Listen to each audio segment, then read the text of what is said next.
ఎవరు ఈయన? Konidela Akiranandan, power star Pawan Kalyan కొడుకు, ఆంధ్రప్రదేశ్ డిప్యూటీ సీఎం. ఇప్పుడు ఈయన 2027లో ఈయన సినిమా రాబోతున్నది. 6.5 అడుగుల బుల్లెట్. ఖతర్నాక్ ఉన్నాడు, మామూలుగా లేడు. కటౌట్ మాత్రం 6.5 అడుగులు. తెలుగు ఇండస్ట్రీని మాత్రం ఏలేటట్టుగా అనిపిస్తున్నాడు, మామూలుగానైతే లేడు. పవర్ స్టార్ కంటే ఇంకా మార్షల్ ఆర్ట్స్ కూడా పవన్ కళ్యాణ్ ఎవరి దగ్గర అయితే నేర్చుకున్నాడో వాళ్ళ దగ్గరనే మార్షల్ ఆర్ట్ నేర్చుకున్నాడు. డ్యాన్స్ కూడా ప్రాక్టీస్ అయిపోయిందట.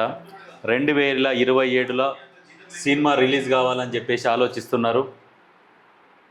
కానీ మరి ఎట్లా అనేది ఏంది తెలియదు. త్వరలో పవర్ స్టార్ వారసుని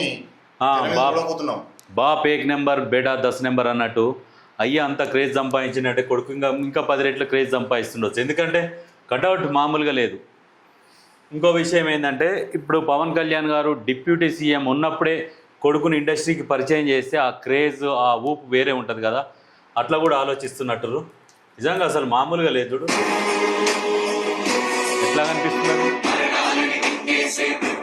మెగా అభిమానులకు 2027లో నిజంగా పండుగనే నాకు తెలిసి.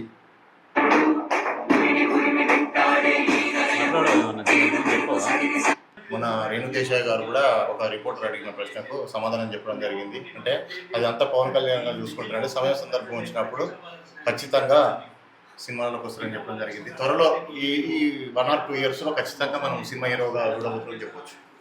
2027 ఒక ఆగ్ లగా దేంగే ఇండస్ట్రీ రికార్డులన్నీ బద్దలు కొట్టేస్తారు 100%. చిరుత సినిమా అట్లాంటిది. ఒకవేళ అఖిరానందన్కి బడి ఉంటే ఎట్లుంటుండే? చిరుత సినిమానే ఊహించుకోరు ఒకసారి. అవును, ఆ హెయిర్ స్టైలు, ఆ గడ్డము, చిన్నప్పుడు చూసినప్పుడు ఎట్లయితారో అనుకున్నాం. కానీ ఖతర్నాక్ కటౌట్ పండుగ. పవర్ స్టార్ పేరు మాత్రం 100%. పవర్ స్టార్ ఒక్క రెట్ అంటే కొడుకు 10 రెట్ల పేరు సంపాదిస్తాడు 100%. అట్లానే ఉంది. చాలా ఓపిక మంచిగా 6 అడుగులు డ్యాన్స్ నేర్చుకున్నాడు, మార్షల్ ఆర్ట్స్ అన్నీ నేర్చుకున్నాడు. అందానికి అందం ఉన్నది. 6.5 అడుగులు ఉన్నాడు. ఇంకేం కావాలి? హీరోకి కావాల్సిన లక్షణాలు 100% ఉన్నాయి. 100%. అయితే ఒక అగ్రదర్శకంతో ఒక మంచితోని అరంగేట్రం చేయాలని చూస్తున్నట్టు ఏమో ఇక ఈయననే ఉన్నాడుగా, ఎస్ఎస్ రాజమౌళితోనే అన్నట్టుగా అనుకున్నారు. కానీ మరి అది ఆయనతోనో మరి ఇంకోరితోనో తెలియదు ఇక.